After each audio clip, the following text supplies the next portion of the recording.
Avez-vous déjà eu l'impression que personne ne vous voit, comme vos prières rebondissent sur le plafond et disparaissent dans le silence? Peut-être que vous avez traversé des choses trop douloureuses pour parler de rejet, injustice, abandon. Et encore, au fond de vous, quelque chose vous dit « il doit y en avoir plus, il doit y avoir justice, Dieu doit voir cela ». Si c'est vous, alors arrêtez tout et écoutez attentivement.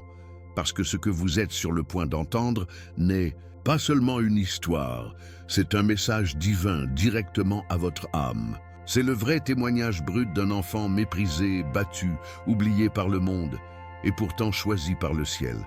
Un garçon sans rien, pas de famille, pas de voix, pas d'avenir, qui est devenu le propriétaire du pays même sur lequel il a été autrefois contraint de l'exploiter. Pas à cause de la chance, pas à cause des gens, mais parce que Dieu est intervenu, parce que Jésus-Christ l'a soulevé de la poussière et l'a mis en haut. Si vous vous êtes déjà demandé si Faith déplace toujours les montagnes, cette histoire vous ébranlera. Beaucoup de gens croient que Dieu n'agit que pour les puissants, les justes, les privilégiés. Mais la Bible raconte une autre histoire. À maintes reprises, nous voyons comment Dieu choisit l'humble, les brisés, les silencieux.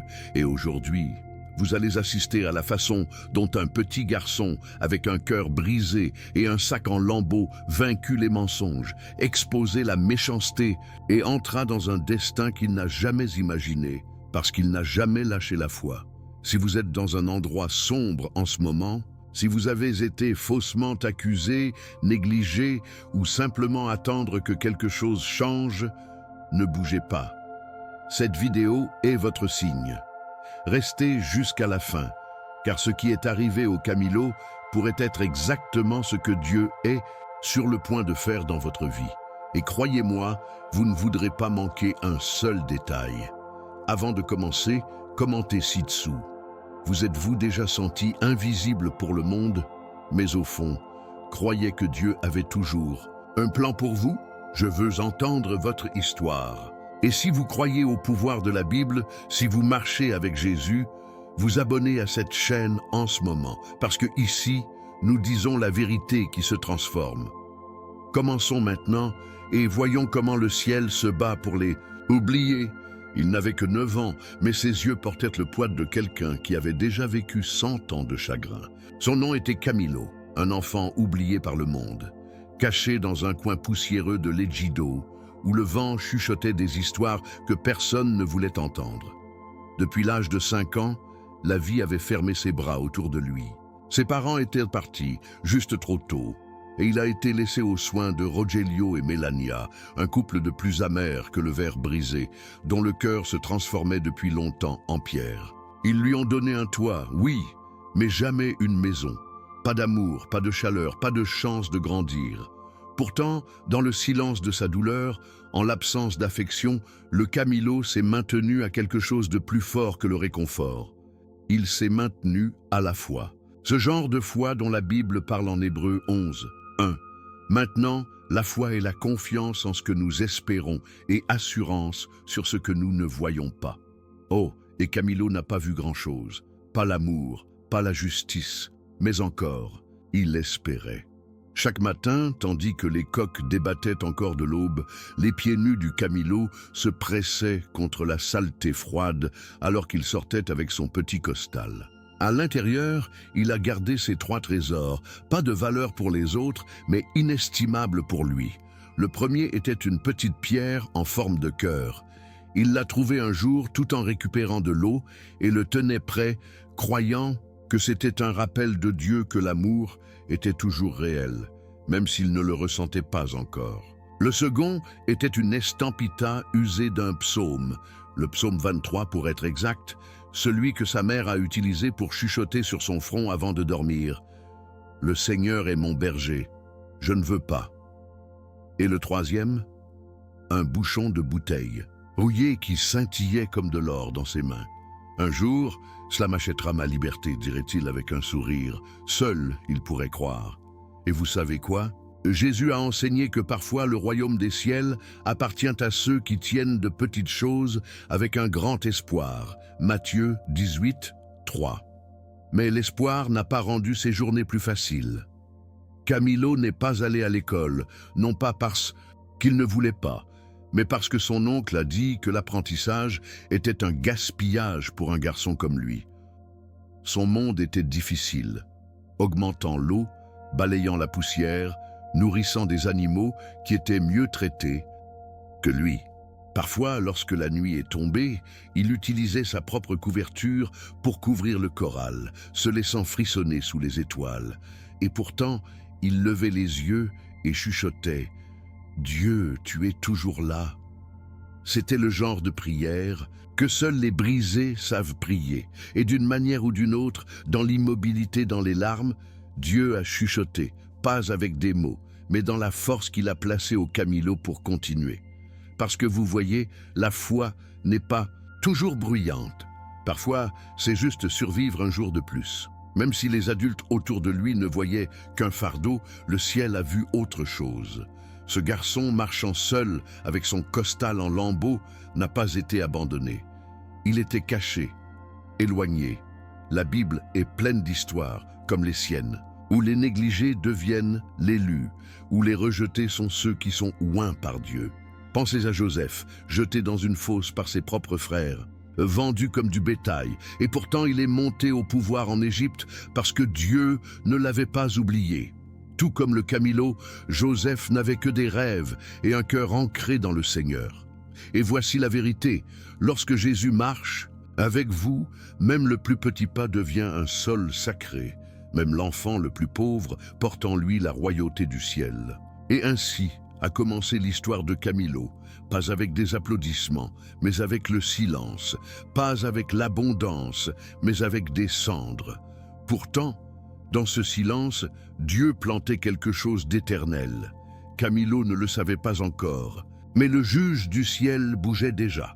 Parfois, tout ce dont vous avez besoin est une petite foi, un peu de psaume et une pierre en forme de cœur pour secouer les fondations mêmes de ce monde. Restez avec moi, car ce qui s'est passé ensuite a tout changé. Il y a des blessures que vous ne pouvez pas voir, des messiers qui ne montrent pas sur la peau, mais font écho au plus profond de l'âme. La vie de Camilo a été marquée par ces coups silencieux, infligés non pas par des étrangers, mais par ceux qui auraient dû être ses protecteurs. Chaque jour était un champ de bataille, et l'ennemi n'était ni la faim ni la pauvreté, c'était la négligence, la cruauté et l'injustice. Ses oncles ne lui ont pas simplement donné un travail dur, ils lui ont donné le silence, le rejet et la douleur. Le garçon qui aurait dû être à l'école, apprenant à lire la Bible et à découvrir l'amour de Jésus-Christ, était plutôt plié sous le poids du bois de chauffage et de l'humiliation. Il transportait des seaux plus lourds que lui et nettoya la saleté d'animaux qui étaient plus chéris que lui. Et pourtant, l'étincelle de la foi n'a jamais quitté son cœur. Cette même foi, mentionnée dans Romains 10, 17, « Alors, la foi vient en entendant et en entendant par la parole de Dieu. » Un matin froid, la seule couverture du Camilo, un morceau de tissu fileur cousu d'espoir déchaîné, a été dépouillé de son tapis et jeté par-dessus le stylo de chèvre. « Les animaux en ont plus besoin que vous », grogna Rogelio. Mélania n'a même pas levé les yeux. Cette nuit-là, Camilo frissonna sous le ciel, ses dents claquant comme des os, dans une tempête. Mais même alors, il a chuchoté le psaume 4, 8 à lui-même. « En paix, je me coucherai et dormirai pour toi seul, Seigneur. Me fais habiter en sécurité. » Il ne comprenait pas comment fonctionnait la sécurité de Dieu, mais il l'a fait. Une confiance de toute façon, parce que la foi n'attend pas la preuve, elle croit avant la percée. Camilo ne le savait pas encore, mais cette nuit de souffrance était une graine enfouie de douleur, sur le point de faire germer la rédemption. Puis vint l'accusation. Le maïs d'un voisin avait disparu, et comme les loups reniflant pour un bouc émissaire, les villageois ont tourné les yeux sur les plus faibles d'entre eux. Camilo, il traîne toujours dans les champs, a déclaré quelqu'un. Son genre va voler pour survivre. Aucune preuve, aucune défense, juste les chuchotements. Se sont tournés vers des cris. Rogelio n'a pas hésité. « Je le savais !» cria-t-il, attrapant le garçon si fort qu'il a laissé des empreintes digitales violettes. Mélania s'est jointe, jetant tout ce qui était à portée de main. Ils l'ont battu de fureur, déguisé en discipline. Personne ne les a interrogés. Personne ne se leva. C'était comme si la justice avait oublié son nom. Mais le ciel ne l'avait pas fait. Parce que même au milieu de l'injustice, les yeux de Dieu ne sont jamais fermés. Psaume 34, 15. Avec son cœur battant et le visage gonflé, Camilo a pris une décision qui changerait tout. Cette nuit-là, tandis que la maison gémit dans son sommeil, il se glissa tranquillement, pieds nus, tenant son petit costal près de sa poitrine comme un radeau de sauvetage. Pas de destination, pas de plan, juste la douleur et la croyance que quelque part, Jésus-Christ marchait avec lui. Ce même Jésus qui a dit une fois dans Matthieu 19, 14, que les petits-enfants viennent vers moi et ne les gênent pas, car le royaume des ciels appartient à ceux-ci.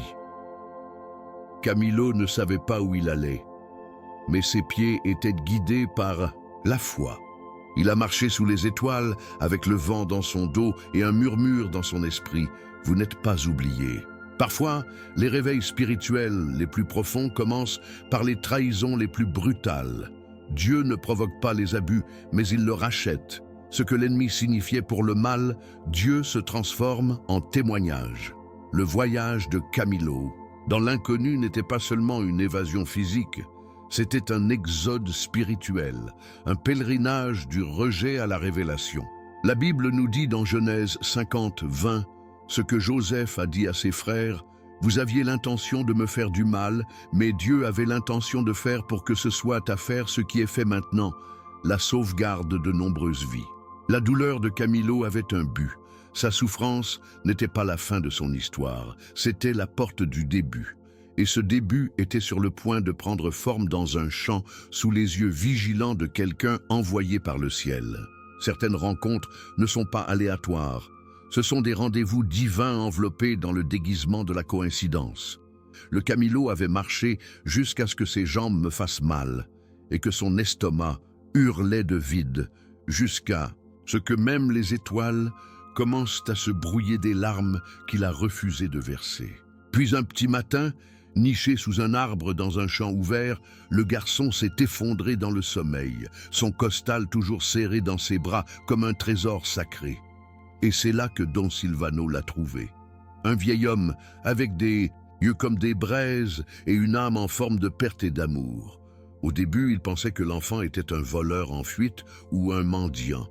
Mais quelque chose à propos de Camilo le faisait s'arrêter. C'était peut-être la façon dont il dormait sans crainte, ou peut-être que c'était la pierre en forme de cœur jetant un coup d'œil de son sac. Quoi qu'il en soit, Dieu avait chuchoté et Don Silvano a écouté. En s'approchant, il a appelé doucement « Mon garçon, ça va ?» Camilo se redressa rapidement, effrayé mais silencieux, prêt à courir à nouveau. Mais Silvano sourit, prolongeant un morceau de pain et une couverture en laine. « Vous ressemblez à quelqu'un qui n'a pas été vu depuis longtemps, a-t-il dit doucement. Camilo a hésité. Après tout, la gentillesse avait toujours eu un prix, mais quelque chose dans la voix du vieil homme était différent.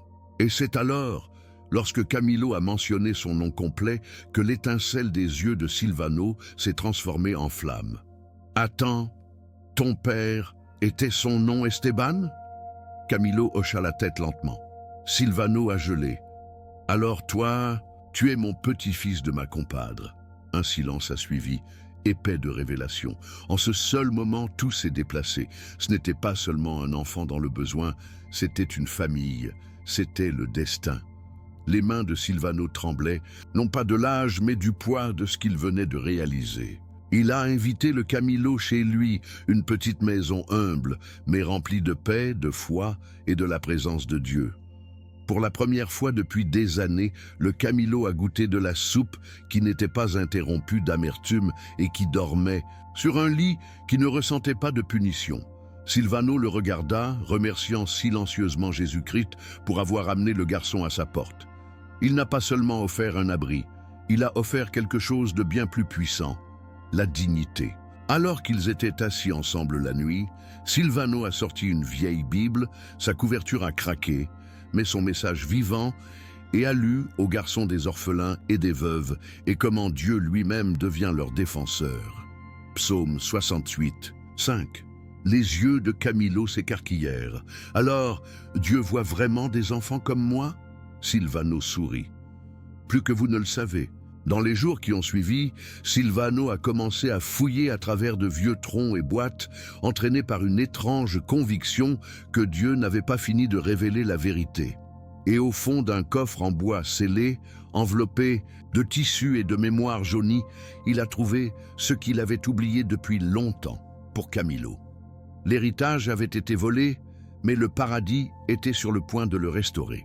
Silvano marchant à côté de lui, avec Jésus-Christ guidant leurs pas, il était temps de faire la vérité.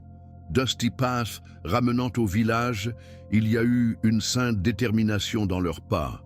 Et la justice, comme l'enseigne la Bible dans Ésaïe, 1:17 signifie chercher la justice, corriger l'oppression. Avec les actes terrestres en main et un feu dans son esprit, Silvano savait que le moment était venu pour la vérité à révéler, pas chuchoter en secret, mais proclamer sous l'œil vigilant du ciel. Camilo, serrant son petit costal, marchait tranquillement à côté de lui, ignorant qu'il portait non seulement les biens, mais l'héritage de son père et un destin écrit par Dieu. Un mot s'est propagé rapidement dans le village. Don Silvano était revenu et il n'était pas seul. Les chuchotements se sont transformés en murmures alors que les citadins se réunissaient au commissariado.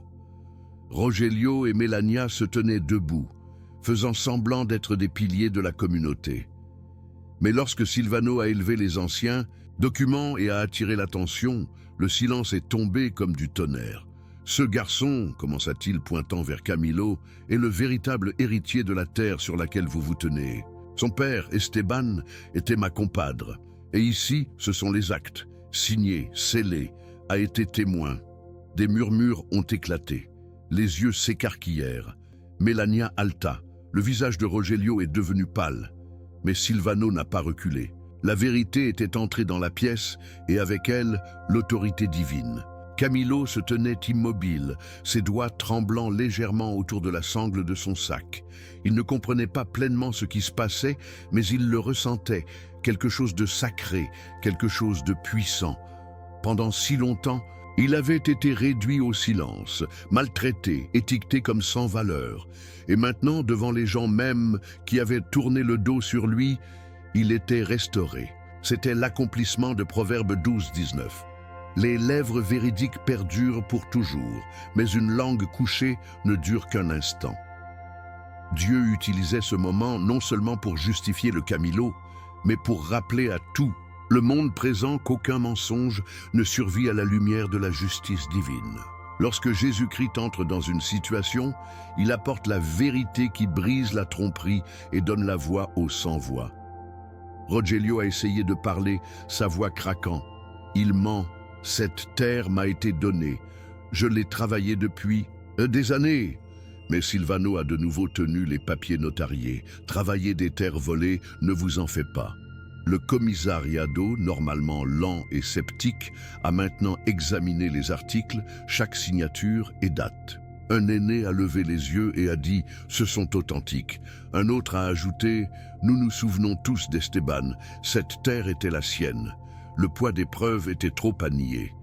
Camilo ne parlait pas beaucoup, mais ses yeux ont tout dit. 3. Le soleil, les mêmes visages qui ont chuchoté des accusations sont maintenant sortis de la curiosité et de la culpabilité. Ce qui était autrefois enterré dans des mensonges faisait maintenant écho dans le village, comme une explosion de trompettes. Ecclésiaste 3:17 a pris vie devant eux. Dieu portera en jugement à la fois les justes et les méchants.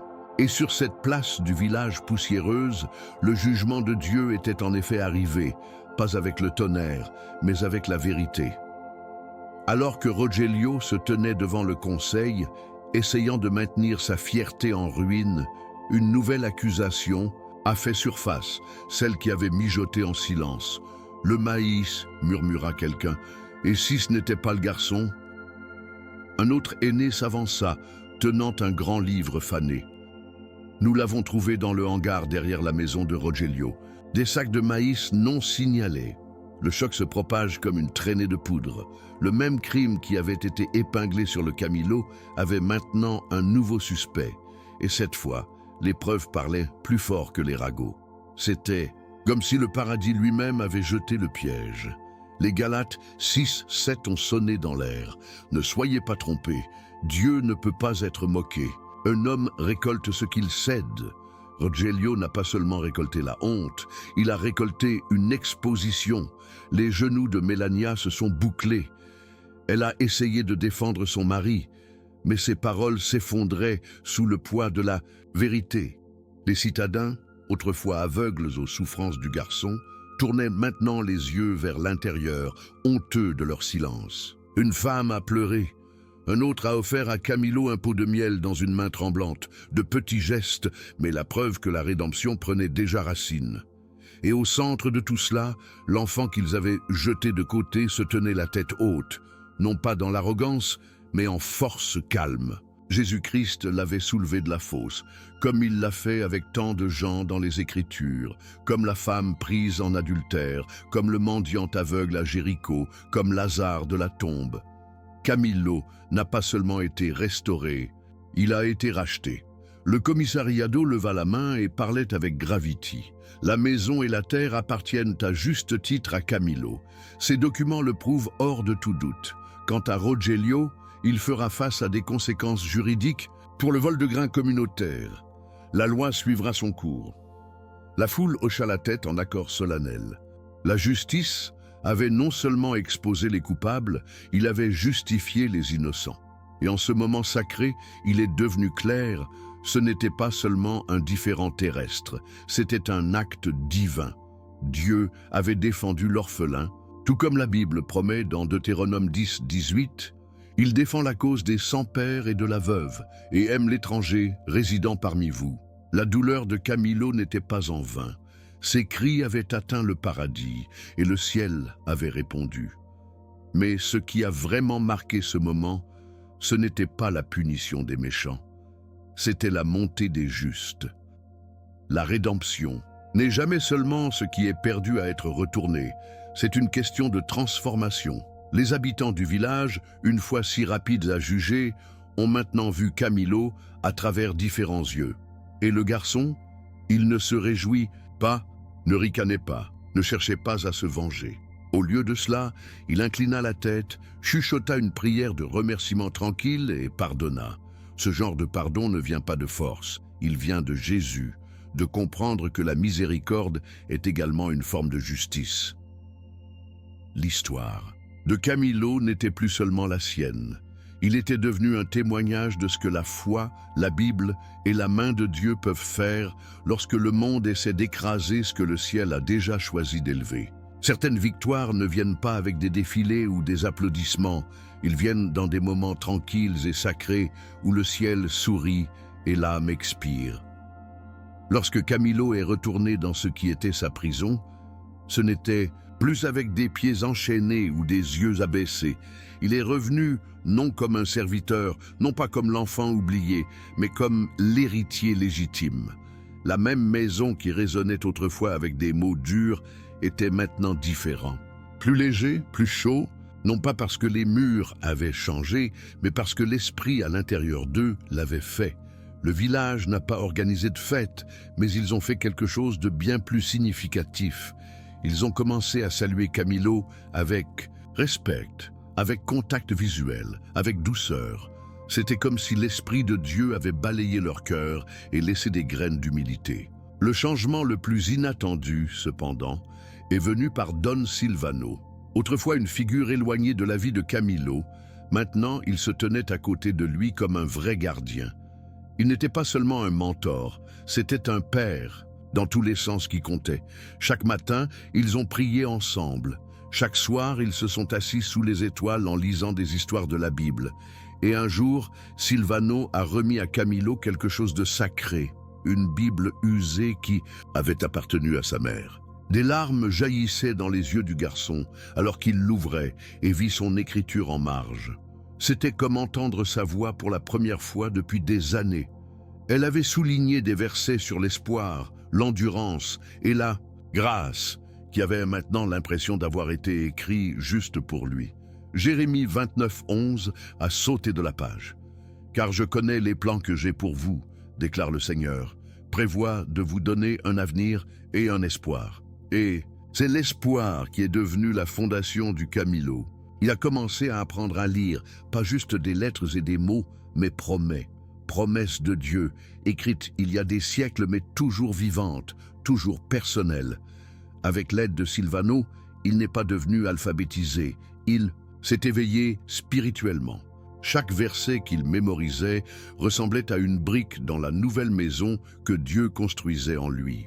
Le psaume 119, 105 est devenu son préféré. « Ta parole est une lampe à mes pieds et une lumière sur mon chemin. » Pour quelqu'un qui avait traversé aveuglément tant de douleurs, cette lumière signifiait tout.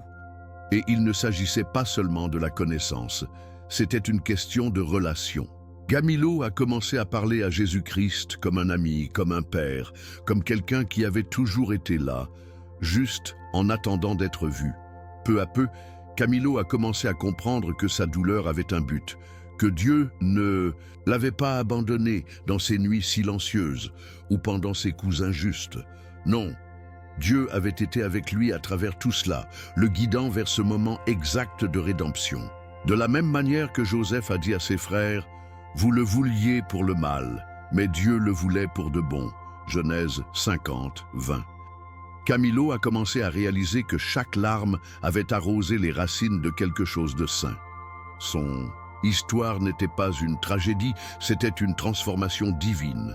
Les gens du village s'arrêtent pour demander des conseils, pour apporter de petits cadeaux, simplement s'asseoir et parler.